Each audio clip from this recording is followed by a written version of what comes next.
అందరికీ నమస్కారం.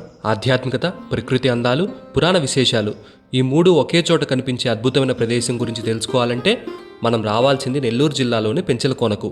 కొండల మధ్య కొలువైన శ్రీ పెనుసిల లక్ష్మీ నరసింహస్వామి ఆలయం, పక్కనే అద్భుతమైన జలపాతం, చుట్టూ దట్టమైన అడవులు.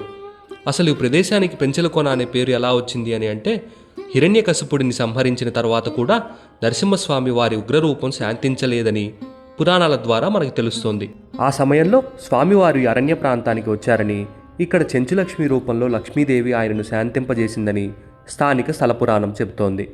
చెంచులక్ష్మి స్వామివారిని ఆలింగనం చేసుకోవడంతో ఆయన ఉగ్రరూపం శాంతించి ప్రసన్నుడయ్యారని విశ్వాసం.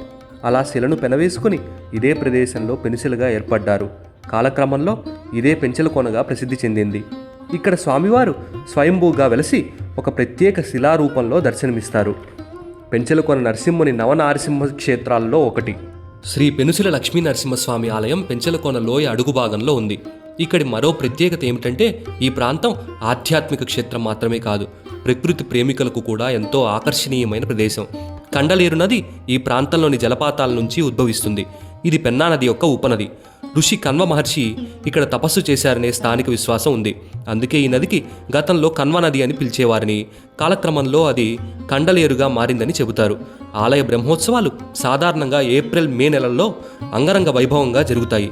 స్వామివారి గరుడ సేవ అద్భుతంగా ఉంటుంది. ఇక పెంచలకోనకు ఎలా చేరుకోవాలి? నెల్లూరు నుండి రోడ్డు మార్గంలో పెంచలకోనకు వెళ్ళవచ్చు. నెల్లూరు నుండి పొదలకూరు మీదుగా సుమారు 75 కిలోమీటర్ల ప్రయాణం ఉంటుంది. రాపూరు నుంచి పెంచలకోన సుమారు 30 కిలోమీటర్లు. తిరుపతి వైపు నుండి వచ్చేవారు వెంకటగిరి మార్గాన్ని ఉపయోగించవచ్చు. రాజంపేట, కడప వైపు కూడా మార్గాలు ఉన్నాయి. నెల్లూరు ఆర్టీసీ బస్టాండ్ నుండి రెగ్యులర్గా బస్సులు అందుబాటులో ఉంటాయి. పెంచలకోనకు వెళ్ళేటప్పుడు కేవలం ఆలయ దర్శనంతోనే తిరిగి రావద్దు. మొదటిగా చూడాల్సింది శ్రీ పెనుసిల లక్ష్మీ నరసింహస్వామి వారి ఆలయం, తర్వాత పెంచలకోన జలపాతం. వర్షాకాలంలో ఈ జలపాతం మరింత అందంగా కనిపిస్తుంది. నవంబర్ నుండి జనవరి వరకు కూడా పెంచలకోన సుమనోహరంగా ఉంటుంది. కొండలను తాకే మబ్బులు, జలపాతం, నరసింహుని దర్శనం, నభూతో నభవిష్యతి.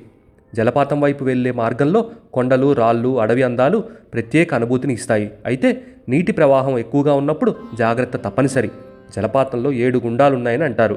మొదటి చేరుకోవడమే చాలామందికి కష్టం. అలా టైం ఉంటే నగరవనం పార్కును కూడా సందర్శించవచ్చు. అలాగే కండలేరు డ్యామ్ వైపు కూడా ప్రయాణాన్ని ప్లాన్ చేయవచ్చు. ఒకే ట్రిప్లో భక్తి, ప్రకృతి, జలపాతం, కొండల అందాలన్నీ అనుభవించవచ్చు. పెంచలకోన వెళ్ళేటప్పుడు ఉదయం త్వరగా బయలుదేరితే మంచిది.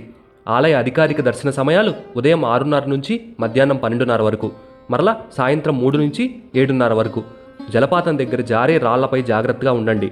అడవుల్లో ప్లాస్టిక్ వదలకుండా ప్రకృతిని కాపాడుదాం.